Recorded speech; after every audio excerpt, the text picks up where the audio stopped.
तो स्वागत है मेरे सारे प्यारे भाई बहनों का एक बार फिर से उनकी अपनी फैमिली फार्मर्स लव में। जैसा कि मैंने वो जो वीडियो बनाया था आपको जेट एग्ज़ाम 2022 को लेके कि कैसे आपको पढ़ना है, क्या चीज़ों का ध्यान रखना है, उसमें मैंने आपसे एक प्रॉमिस किया था कि आपको 12th क्लास की जो बुक है उसका पूरी का जो सारांश है, पूरा निचोड़ है, वो मैं करवाने वाला हूँ। महत्वपूर्ण चीज़ें, क्योंकि ये जो जेट एग्ज़ाम जो आपका है वो 11th और 12th बेस पे होता है, ठीक है। एग्रीकल्चर जो एंट्रेंस टेस्ट है ये, ठीक है, आप BSc ऑनर्स में जो एडमिशन लोगे उसके लिए, UG अंडर ग्रेजुएट प्रोग्राम के लिए है। तो ये जो 11th और 12th बेस पे है, तो इसमें किसी भी इसको स्टार्ट करने से पहले वीडियो को मैं एक चीज़ बता देता हूँ, किसी भी कोचिंग या इंस्टीट्यूट के बेस्ट से बेस्ट नोट्स को नहीं लेके पेपर सेट में आपके जो 11th और 12th की बुक्स हैं उनको सजेस्ट किया जाता है। और इनमें से ऐसे के ऐसे हूबहू क्वेश्चन मिलते हैं जो आपका नीट पेपर लगता है सबसे हार्डेस्ट ये पेपर है, उसमें भी जो आपकी 11th और 12th की बुक्स हैं बायो की, उसमें से हूबहू क्वेश्चन, ऑप्शन भी चेंज नहीं मिलते, ऐसे कैसे क्वेश्चन मिलते हैं। और तो जेट में भी मिलते हैं। तो लास्ट ईयर तो मैंने उतना खास वीडियोस नहीं प्रोवाइड कर पाया था, पर उससे लास्ट ईयर जो स्टूडेंट्स उनको सबको पता है कि हमने 11th और 12th की बुक्स का निचोड़ किया था एक एक वीडियो में, और उनमें से कितनी हेल्प मिली है। ऐसे कैसे क्वेश्चन मिलते हैं, बात करते हैं आज। कृषि विज्ञान आप जो देख पा रहे हैं ये आपके 12th की बुक है, तो इसको स्टार्ट करते हैं। एक बार सिलेबस का अपन देखते हैं इसमें। सबसे पहले तो ज़्यादा बड़ा नहीं होगा वीडियो, ना ही टाइम ख़राब होएगा। तो अभी तक अगर चैनल को सब्सक्राइब नहीं किया तो सब्सक्राइब कर लो और बेल आइकन प्रेस कर लो, और जितने भी आपके यार दोस्त क्लासमेट है सबको शेयर कर दो। तो आज जो अपन बात करने वाले हैं इसमें ये जो 6 टॉपिक आपके एग्रोनॉमी कंप्लीट, ठीक है। सबसे ज़्यादा क्वेश्चन इसी में से पुटअप होते हैं। देखो 120 क्वेश्चन आएंगे, 40 क्वेश्चन एग्रीकल्चर के, 10 क्वेश्चन एग्रीकल्चर के आपको केमिस्ट्री में मिलेंगे, और 10 से 15 ही क्वेश्चन आपको बायोलॉजी में मिलेंगे एग्रीकल्चर के क्वेश्चन, ठीक है। एग्रीकल्चर को रिलेट करके पूछेगा, क्योंकि आपकी जो मेन सब्जेक्ट है वो एग्रीकल्चर है। ऐसे करके 120 में से लगभग 60 क्वेश्चन आपके एग्रीकल्चर फील्ड से रहेंगे, 50% लगभग। और कट ऑफ कितनी जाती है, 65 से ऊपर नहीं जाती, ठीक है। अगर आपके 65-70 से 72-73 क्वेश्चन सही हो रहे हैं, नेगेटिव मार्किंग नहीं है, तो आपका सिलेक्शन श्योर है। फिर पेपर के ऊपर डिपेंड करता है, सारी चीज़ें पर बात करेंगे। OMR कैसे बननी है वो मैंने बता दिया, जिन भाइयों ने नहीं देखा है तो डिस्क्रिप्शन में लिंक दूंगा, एक बार चेकआउट कर लें। क्योंकि सबसे बड़ी गलती वहीं पे होती है, तैयारी बहुत होती है पर अपन कुछ छोटी छोटी गलतियों की वजह से रह जाते हैं। तो आज क्या क्या सोल्व करने वाले हैं अपन, एक तो सीड को लेके, सीड के जितने भी आपके क्वेश्चन हैं वो सारे कुछ, और जो महत्वपूर्ण बिंदु है, जो सारांश है वो जैविक खेती वाला, ठीक है, इसमें ये सारा आ गया, जैव उर्वरक वगैरह, इरिगेशन सबसे महत्वपूर्ण, यहाँ से क्वेश्चन आते ही आते हैं। वीड में से क्वेश्चन आएगा ही आएगा। ड्राई फार्मिंग सबसे महत्वपूर्ण टॉपिक है, इसमें क्वेश्चन आता है। टिलेज में से आता है। और फसल उत्पादन, ये जो सबसे बड़ा टॉपिक है फसल उत्पादन, जो भी आपके सिलेबस में क्रॉप्स दी हुई है, जैसे कि मैं आपको दिखाऊं, ये देखो, ये इतनी सारी क्रॉप्स दी हुई है, इनमें से क्वेश्चन आपके आता है। बट सबसे ज़्यादा जो क्वेश्चन आते हैं वो थ्योरी में से और जो फंडामेंटल उनमें से आते हैं, इनमें सेलेक्टिव क्वेश्चंस आते हैं।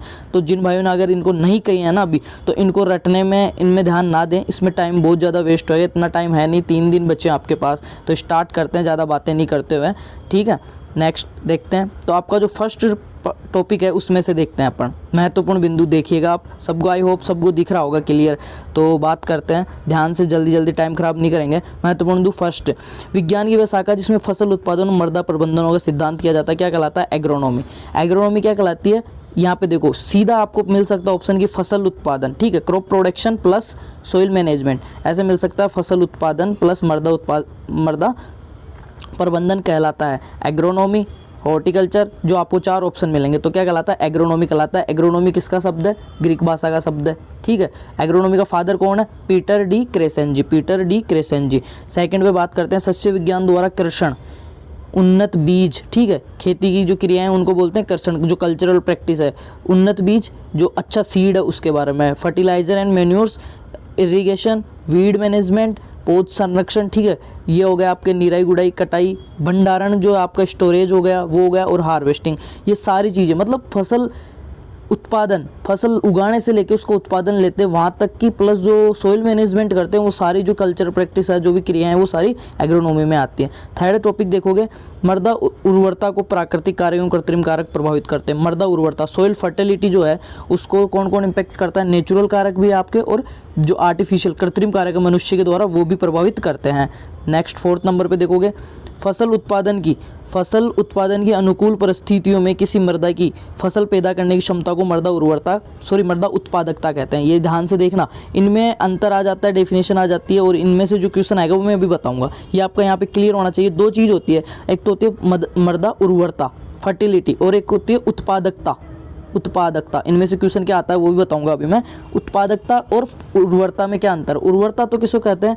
ये कोई खेत है, इसकी जो माटी है, जो सोइल है, वो कोई पौधा लगा रहे हो तो उस पौधे को उगने के लिए जो सामान या जो व्यवस्था या जो भी सिचुएशन जो आप कह सके हो जो उपलब्ध करवा सकते हो उसको, उसमें जो क्षमता है पोषक तत्व देने की, उसको उगाने की, वो तो कहलाती है उर्वरता। ठीक है, अब उगने के बाद में जब इसको अपन मार्केट में बेचेंगे, ठीक है, जो पैसे वगैरह जो आ रहे हैं अपन को, जो भी लाभ हो रहा है वो आता है उत्पादकता के अंदर। ठीक है, अभी समझ में आएगा, नहीं आया तो।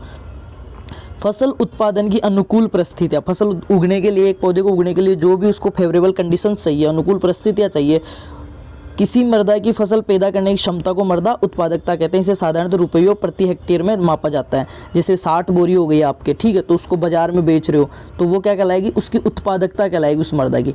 और जो 60 बोरी उगाने की जो क्षमता थी उस सोइल के अंदर कि उसने 60 बोरी उगा दी, उन 60 बोरी के जो प्लांट्स थे, जो फसल थी, उसको न्यूट्रिएंट्स प्रोवाइड करवाए, उसको सारी चीज़ें फेवरेबल कंडीशंस प्रोवाइड करवाई, वो उस मृदा की क्षमता जो थी ना उगाने की, उसको बोलते हैं फर्टिलिटी। क्या बोलते हैं? उर्वरता। और जो उगने के बाद में अपने को प्राप्त हो गया उसको बेच रहे हैं, वो होती है उत्पादकता। ये चीज़ ध्यान रखना, ये इस लाइन से समझ में आएगा कि उत्पादक मृदा निश्चित रूप से उर्वर होती है। भाई उत्पादक मृदा कैसे होगी? कि अपने को उत्पादन प्राप्त हो गया, अपन बाजार में ले गए, ठीक है, और इसे साधारणतः रुपया प्रति हेक्टेयर के रूप में नापते हैं, प्रति हेक्टेयर रुपयों के रूप में। ये मेरे को इतना क्विंटल प्राप्त हो गया, सीधा से ऐसे समझो ये कोई मेरा 2 बीघा का खेत है, इसमें मेरे को 60 क्विंटल कुछ भी प्रोडक्शन प्राप्त हो रहा है। तो मैं कह रहा हूँ कि उत्पादक मृदा, ये उत्पादन प्राप्त हुआ ना, उत्पादक मृदा निश्चित रूप से उर्वर होगी। भाई मेरे को 60 क्विंटल तभी तो प्राप्त हुआ जब सोइल फर्टिलिटी थी मेरी, उत्पादक तभी तो प्राप्त हुई अच्छी, जब मृदा उर्वर थी। मृदा उर्वर नहीं है, मेरी खेत बंजर पड़ा है और मैं कोई सा ही बीज लगा रहा हूँ, मेरे को प्राप्त होगा क्या? उत्पादन नहीं होगा। तो इसका मतलब है कि जो मृदाएं उत्पादक होती है, प्रोडक्टिविटी होती है, जो मृदाएं उत्पादक होती है, वो श्योरली है कि वो उर्वर होएगी। परंतु कुछ मृदाएं ऐसी है जैसे वो उर्वर है, मेरा खेत है बहुत उर्वर, अच्छी मृदा, मैंने बीज लगा दिया, पर मैं इसमें उत्पादन नहीं ले पा रहा हूँ, उसकी उत्पादकता नहीं है। कैसे नहीं है? लास्ट टाइम में जब फसल तैयार हो रही थी तो बारिश आ गई, कुछ कृत्रिम कारक हो गए, कुछ भी ऐसा हुआ कि मेरे को उत्पादन ही नहीं ले सका मैं। तो अपन कह सकते हैं कि उर्वर जो मृदाएं हैं, जरूरी नहीं वो उत्पादक हो, पर जो मृदाएं उत्पादक है वह श्योरली क्या होएगी? उर्वर होएगी। दोबारा से देख लो, उत्पादक मृदा निश्चित रूप से उर्वर होती है, परंतु उर्वर मृदाएं सदैव उत्पादक नहीं हो सकती। नेक्स्ट 6वां देखेंगे, भूमि के कणों को अपने स्थान से हटना व अन्यंत्र स्थानित होने की क्रिया को मृदा क्षरण कहते हैं। सोइल इरोजन कहते हैं, किसे कहते हैं? Soil erosion. इसमें से क्वेश्चन आता है, एक क्वेश्चन डेफिनेट है आपके, सोइल इरोजन किसे कहेंगे? सोइल इरोजन मृदा की अपने, ठीक है, जो पैतृक स्थान है, उसका जो पिंड है, उससे एक जगह से टूट के दूसरी जगह वो जा रही है, उसको क्या कहते हैं? सोइल इरोजन कहते हैं। अब ये 2 प्रकार का होता है, ठीक है, नेचुरल और त्वरित, जिसको आर्टिफिशियल कृत्रिम। प्राकृतिक क्षरण होता है वो नुकसानदायक नहीं होता, त्वरित जो होता है वो मनुष्य के द्वारा होता है। त्वरित 3 प्रकार का होता है, बाय वाटर, ठीक है, पानी के द्वारा मृदा क्षरण, वायु के द्वारा मृदा क्षरण, और दोनों के द्वारा, जिसको बोलते हैं वेब क्षरण। मृदा क्षरण के 3 प्रकार है, मृदा क्षरण के 3 प्रकार है। कौन कौन से? जल के द्वारा, वायु के द्वारा और इन दोनों के द्वारा, ठीक है। तो जल के, इनमें क्वेश्चन क्या आता है कि जल के द्वारा, मृदा की जल के द्वारा जो क्षरण हो रहा है, जो इरोजन हो रहा है, अपरदन जो हो रहा है, एक स्थान से दूसरे स्थान पर कट के जा रही है, उसकी फर्स्ट स्टेज कौन सी है? सबसे हानिकारक स्टेज कौन सी है? ठीक है, सीट इरोजन जो है ये नग्न आंखों से नहीं देखा जाता, किसान के लिए सबसे नुकसानदायक है, कैंसर भी बोलते हैं इसको। उसमें उर्वर मृदा को सारी को परत है ऊपर की, उसको बहा के ले जाता है ये। फिर आता है आपके वायु, हवा के द्वारा। हवा के इसमें पहली जो आपकी अवस्था है वो होती है साल्टेशन, ठीक है, कण, छोटे छोटे जो कण है 0.5 mm, 0.1 mm से छोटे या 0.1 mm तक के, वो क्या करते हैं? हवा में ऐसे ऐसे उड़ के जले जाते हैं साल्टेशन के रूप में। दूसरी जो है इसके अंदर, उसमें 0.5 mm तक के कण, 0.1 से 0.5 mm, ये जो आकार है वो पूछता है और सबसे ज़्यादा वही होता है। तो ये चीज़ें आप ध्यान रखना इसमें, ठीक है। फर्स्ट स्टेज कौन सी है, सबसे नुकसानदायक कौन सी है। 7वां देखो, मृदा को विभिन्न क्षरण शक्तियों द्वारा काटने एवं स्थानांतरित होने से बचाने के लिए मृदा संरक्षण करते हैं। बीज 4 प्रकार के होते हैं, इसमें से सीड में से क्वेश्चन कन्फर्म है। बीज 4 प्रकार के होते हैं, केंद्रक बीज, प्रजनक बीज, आधार बीज और प्रमाणित बीज, ठीक है। इन पे टेक कौन से होते हैं? ठीक है, इनमें पूछेगा प्रजनक, प्र मतलब पीला, पीला टेक होता है। आधार, र आ रहा है पीछे, ठीक है, आधार सफ़ेद, कौन सा होता है? सफ़ेद। अपन ऐसे बोल देंगे सफ़ेदा, सफ़ेदार, सफ़ेदार, ये याद रखना, सफ़ेदार। और इसके पीछे क्या है? दार सॉरी। आधार बीज पे सफ़ेद टेग होता है, प्रमाणित बीज पे नीला टेग होता है जो किसानों को दिया जाता है। नेक्स्ट, बीजोत्पादन में आनुवंशिक शुद्धता को बनाए रखने, जो जेनेटिक प्योरिटी है उसको बनाए रखने के लिए किन्हीं दो किस्मों के मध्य निर्धारित दूरी निश्चित की जाती है, जिसे पृथक्करण दूरी आइसोलेशन डिस्टेंस बोलते हैं। और यहाँ से एक क्वेश्चन कन्फर्म है, शंकर मक्का की आपको पूछ सकता है आइसोलेशन, बाजरे की आपको पूछ सकता है, ज्वार की आपको पूछ सकता है। तो और ये जो किसी कोचिंग की मान्य नहीं होगी, जो इस बुक में दी हुई है वो ही मान्य होगी। तो एक बार आप चेकआउट करते रहना ये चीज़ें। देखते हैं अब इसके क्वेश्चन देखते हैं। देखो ये देखो क्वेश्चन कैसे आएंगे वो देख लो। एग्रोनॉमी किस भाषा के सबसे बना है? लैटिन भाषा के सबसे बना है, ठीक है। इसमें लैटिन दे रखा है, वैसे ग्रीक का है। सेकंड पे देखते हैं, मृदा उर्वरता को प्रभावित करने वाला प्राकृतिक कारक है। मृदा उर्वरता जो है, सोइल फर्टिलिटी जो, उसको पैतृक कारक, प्राकृतिक कारक कौन से हैं? पैतृक कारक, ठीक है। थर्ड पे देखो, मृदा उत्पादकता को प्रभावित करने वाले कारक है। मृदा उत्पादकता को प्रभावित, मृदा की उर्वरता भी करेगी, मृदा की स्थिति भी करेगी, मृदा की भौतिक दशा भी करेगी, उपरोक्त सभी है। नेक्स्ट फोर्थ नंबर देखते हैं, निम्न में से कौन सा वृक्ष रेगिस्तानी क्षेत्रों में पाया जाता है जो वायु क्षरण को रोकने में? रेगिस्तानी क्षेत्रों में देखो अंजन, न्यूटस, सेवन, ये तो उगेगा नहीं। खेजड़ी जो है आपका, जिसका नाम है प्रोसेफेस सिनेरिया, ये क्या है? रेगिस्तान में, सूखे क्षेत्रों में भी पाया जाता है। ये बहुत अच्छा क्वेश्चन है। आधार बीज का स्रोत है।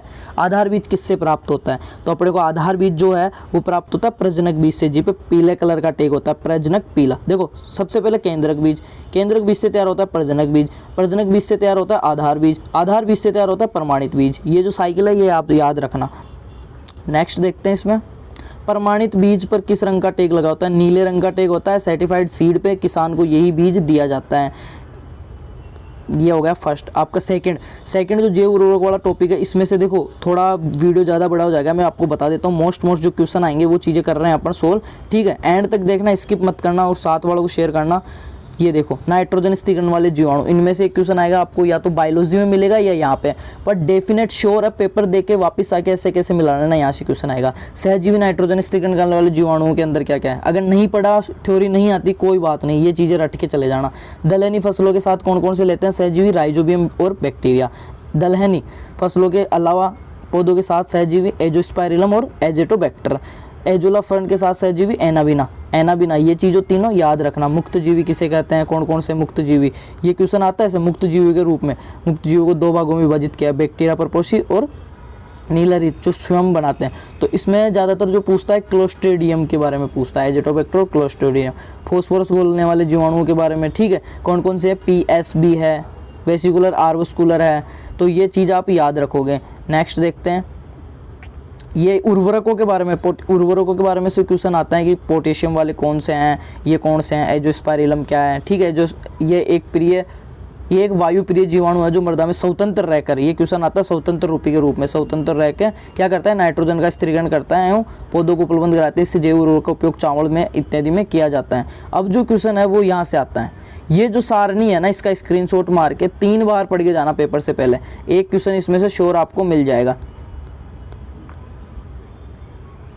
इस सारणी में से एक क्वेश्चन आपको श्योर मिल जाएगा, ये पढ़ के जाना। राइजोबियम तीव्र वृद्धि करने वाले में कौन सी में? रिंजगा, मेथी, सेंजी में काम में लेते हैं कौन सा? राइजोबियम मेलिलोटाई। राइजोबियम लेग्यूमिनिफरम मटर और मसूर में। राइजोबियम फेजुआरी राजमा, सेम और मोठ में। राइजोबियम ट्राइफोलाई बरसीम में।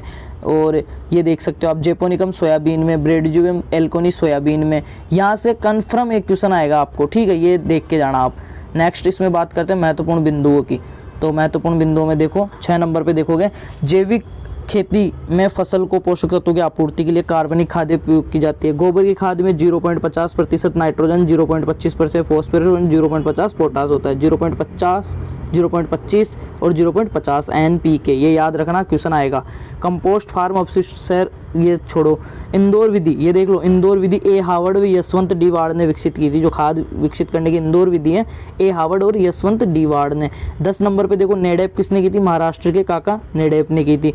वर्मी कंपोस्ट बनाने तो एपीजिक किस्म के केंचुए अच्छे होते हैं। और राजस्थान के लिए कौन सा है, ये चीज़ मेरे को कमेंट करके बताओगे। एपीजिक और एंडोजिक 2 होते हैं, ठीक है। एपीजिक और एंडोजिक 2 होते हैं। एपीजिक क्या होता है कि गोबर की खाद और कार्बनिक पदार्थ को खाता है माटी को, एंडोजिक का अंदर रहते हैं, उसके हिसाब से होते हैं ये क्वेश्चन बायो में देख लेना। एक प्रजनन केंचुआ 6 माह में 250 केंचुए पैदा कर सकता है। नाइट्रोजन जैव उर्वरक है, नाइट्रोजन धारी जो जैव उर्वरक है, राइजोबियम, एजेटोबैक्टर, एजोस्पाइरिलम, नीलर सेवाल को BGA भी बोलते हैं, फॉस्फोरस PSB, ये ठीक। राइजोबियम का उपयोग दलहनी फसलों में किया जाता है। नीलर सेवाल का उपयोग धान में किया जाता है, जिसको ब्लू ग्रीन एल्गी भी बोलते हैं। नेक्स्ट एजेटोबैक्टर में एजोस्पाइरिलम का उपयोग अदलहनी फसलों में, ये चीज़ मोस्ट याद रखना, अंडरलाइन कर लेना। एजिटोबैक्टर और एजोस्पाइरिलम जो जैव उर्वरक है वो अदलहनी फसलों में किया जाता है, और दलहनी में राइजोबियम का किया जाता है, और धान में नीलहरित शैवाल का किया जाता है। ठीक है, PSM और PSB का प्रयोग सभी प्रकार की फसलों में किया जाता है, और किसके लिए किया जाता है? फॉस्फोरस गोलक जीवाणु के रूप में किया जाता है। ठीक है, रुडोल्फ स्टोनर ने सर्वप्रथम बायोडायनेमिक जो खेती है, बायोडायनेमिक खेती किसने दी थी? रुडोल्फ स्टोनर ने। ये क्वेश्चन आ सकता है। ठीक है, कृषि पंचांग मूलतः चंद्रमा की गति पर आधार होता है। जो बायोडायनेमिक खेती करते हैं वो चंद्रमा की गति के आधार पर करते हैं। और पूर्णिमा जो होता है, पूर्णिमा के 48 घंटे पहले, पूर्णिमा के 48 घंटे पहले बीजों की बुआई की जाए तो अंकुरण की दर में वृद्धि होती है। कारण क्यों होती है? क्योंकि जो आर्द्रता वगैरह है वो भूमि के ऊपर आई हुई होती है। ठीक है, और अमावस्या कटाई करने का सर्वोत्तम समय है, ये चीज़ याद रखना। अमावस्या पर फसल की कटाई करने के उपरांत होने वाली हानि कम होती है, बेस्ट होता है। फसल को काट रहे हो तो अमावस्या का टाइम सबसे बेस्ट है, और फसल लगा रहे हो तो पूर्णिमा के 48 घंटे पहले लगाओ, अधिक अंकुरण उसमें हो जाएगा। नेक्स्ट इसमें देखते हैं आगे, चंद्र उत्तरायण दिशा, चंद्र उत्तरायण दिशाई अवस्था में होने पर बुआई करने पर अंकुरण अच्छा होता है। इस अवस्था में पत्तीदार फसलों की कटाई, तुड़ाई, कलम लगाना इत्यादि बेस्ट रहता है। और दक्षिण में अगर हो चंद्रमा तो कंद वाली फसलें अच्छी रहती हैं। ठीक है, नेक्स्ट इसमें देखते हैं, ये चीज़ें आप पढ़ लेना। ये देखो 28 नंबर का, जैविक नियंत्रण हेतु क्राइसोपिड्स एवं क्राइसोनेला प्रमुख परभक्षी कीट है। इसमें सीधा क्वेश्चन आएगा आपको, क्राइसोपिड्स एवं क्राइसोनेला है परभक्षी कीट, जैविक उर्वरक, ऐसे पूछेगा उपचारित करने के लिए, तो क्या ये परभक्षी कीट है जैविक के लिए। ठीक है, जैविक नियंत्रण हेतु, भाई कोई भी कीट आपके इंसेक्ट लग रहा है उसको आप जैविक बायोलॉजिकल कंट्रोल कर रहे हो तो उसके लिए क्राइसोपिड्स एवं क्राइसोनेला प्रमुख है। ट्राइकोगर्मा एवं एपिकार्निया जैविक नियंत्रण के प्रमुख परजीवी कीट है। ये तो परभक्षी कीट है। ठीक है, क्राइसोपिड्स एवं क्राइसोनेला, और ट्राइकोग्रामा और एपिकोर्निया क्या है? परजीवी कीट है। ट्राइकोडर्मा सीधा क्वेश्चन आता है यहाँ से, इन लाइनों में से मैं कह रहा हूँ, एक बार ध्यान से पढ़ के जाना इनको। किताब है तो बहुत अच्छी बात है, स्क्रीनशॉट लेके खुद की लैंग्वेज में पढ़ लेना। भाई मेरा समझ में नहीं आ रहा है कोई बात नहीं, अपने को क्या करना है? सिलेक्शन लेना। मेरा समझ में आया नहीं आया, आपको सिलेक्शन लेना है, तो उस हिसाब से पढ़ के जाना आप। ट्राइकोडर्मा क्या है? ट्राइकोडर्मा एक फफूंद है जो विभिन्न फसलों में मृदा उपचार में काम में ले जाती है। बीटी क्या है? बेसिलस thuringiensis एक प्रचलित जैव कीटनाशी जो लेप्टोडेप्टेरा, डिप्टेरा एवं कोलेप्टेरा का नियंत्रण करता है। नेक्स्ट देखो एनपीवी वह जीवी जैविक नियंत्रण के प्रमुख विषाणु हैं। विषाणुओं को नियंत्रण करने के लिए एनपीवी। कीट व्याधि की रोकथाम हेतु करंज क्राइंसिथम इत्यादि काम में ले जाते हैं। टिकाऊ खेती एक पद्धति है, इसको छोड़ो। ठीक है, फिर वीडियो ज़्यादा बड़ा हो जाएगा अपना क्लास। ऑर्गेनिक फार्मिंग का सबसे पहले उपयोग किया था, ऑर्गेनिक फार्मिंग शब्द का सबसे पहले उपयोग किसने किया था? नॉर्थबर्न ने।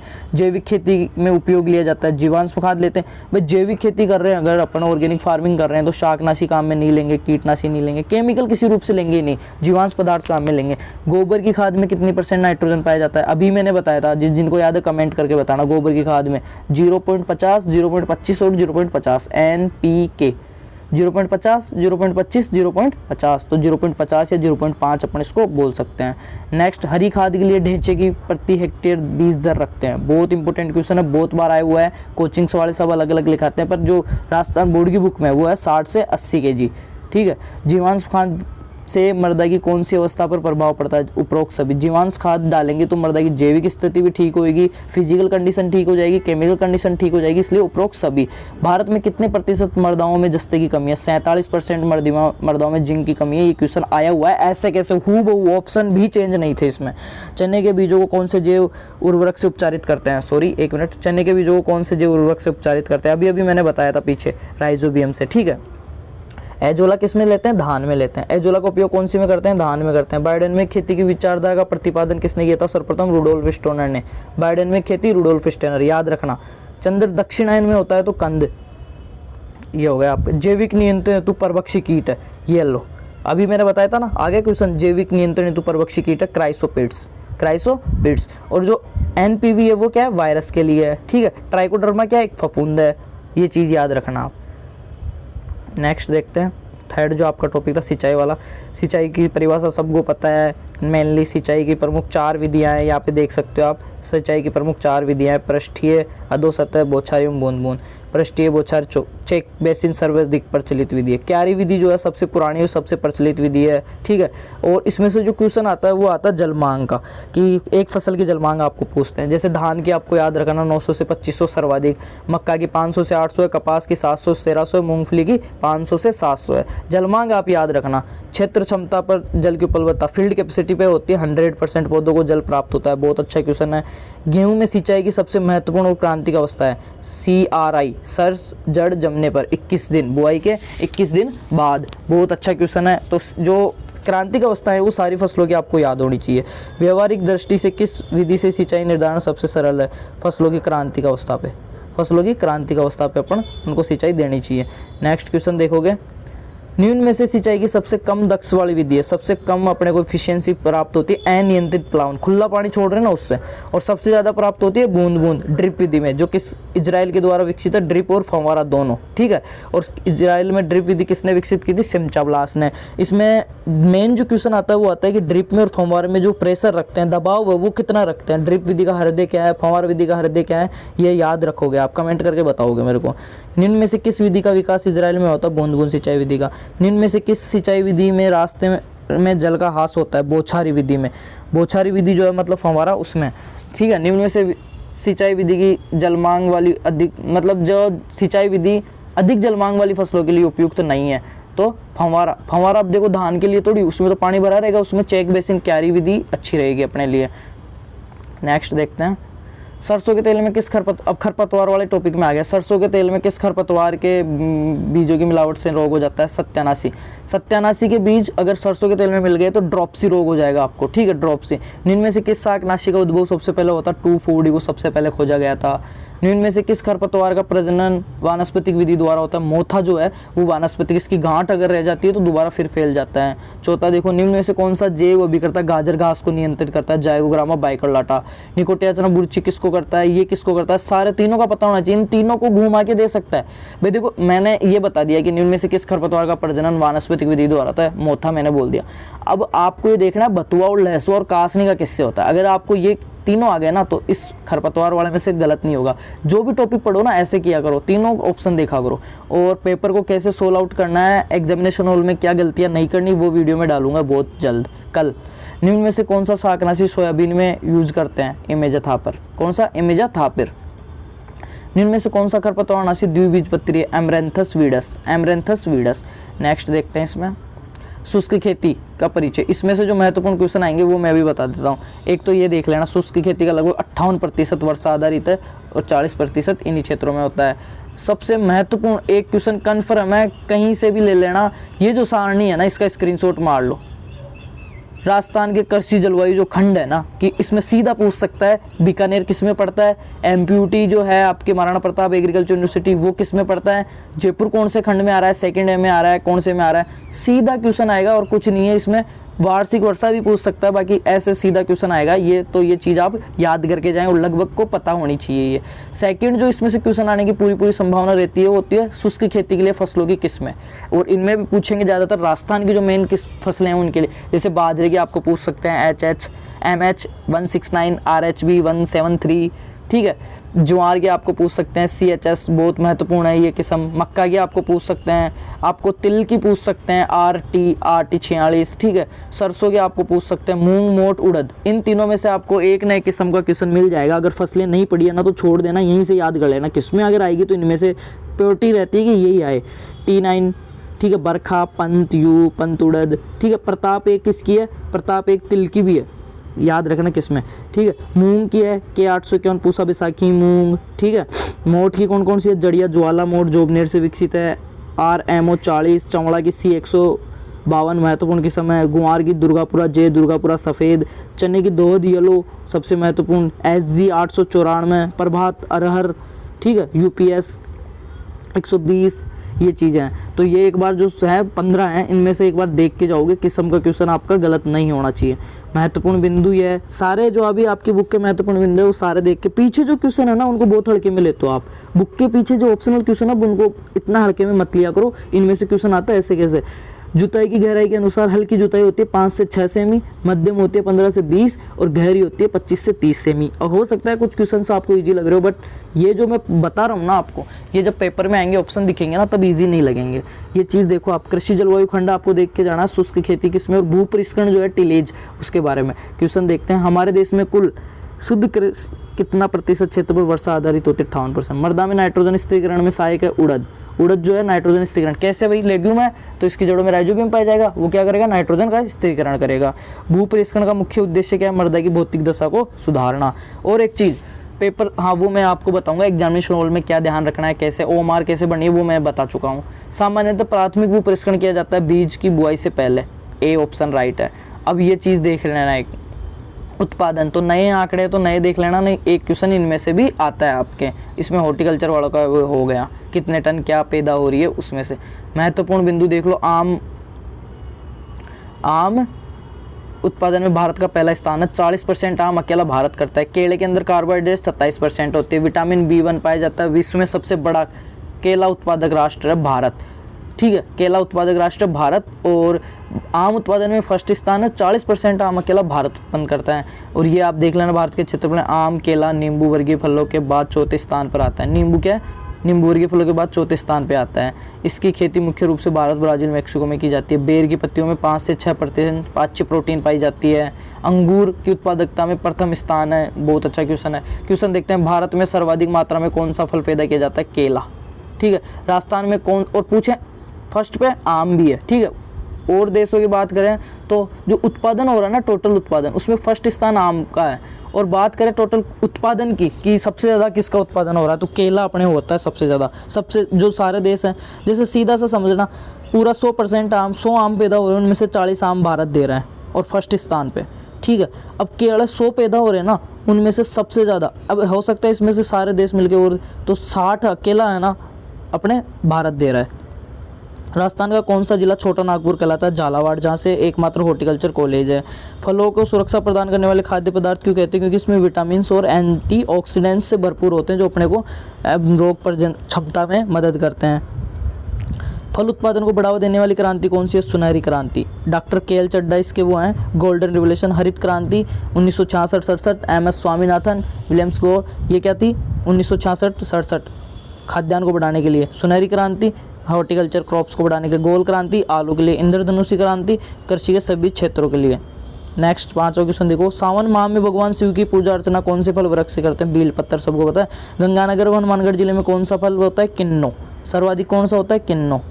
तो ये आपकी कंप्लीट होती है फर्स्ट यूनिट। सेकंड अब आपके इसमें बच रहा है एनिमल हस्बेंड्री के क्वेश्चंस प्लस हॉर्टी के, तो वो दोनों एक में या 2 वीडियोस में मैं आपको प्रोवाइड कराऊंगा। इस पे रेस्पॉन्स देखते हैं। बाकी सबसे महत्वपूर्ण जो चीज़ रहेगी ना अपनी, वो मैंने ओमार भरना दिखा दिया है आपको। दूसरी चीज़ कैसे तैयारी करनी है, क्या गलतियाँ नहीं करनी है, वो चीज़ भी मैंने आपको बता दी है। थर्ड जो अपना वीडियो रहेगा वो रहेगा एग्जामिनेशन हॉल में अपने को क्या क्या चीज़ें ध्यान रखनी है, कौन सी गलतियाँ नहीं करनी, जो अक्सर बच्चे कर देते हैं और सिलेक्शन नहीं ले पाते हैं, ठीक है। अपने को सिलेक्शन लेना है। सभी हमारे भाई बहनों को best of luck. Thank you so much. ज़्यादा से ज़्यादा शेयर करें, कमेंट करें, लाइक करें। बाकी सभी को वही कहूँगा कि लगे रहो। 3 दिन और बचे हैं, 3 या 4 दिन और बचे हैं। मेहनत करो। 19 को आपका पेपर है, संडे को।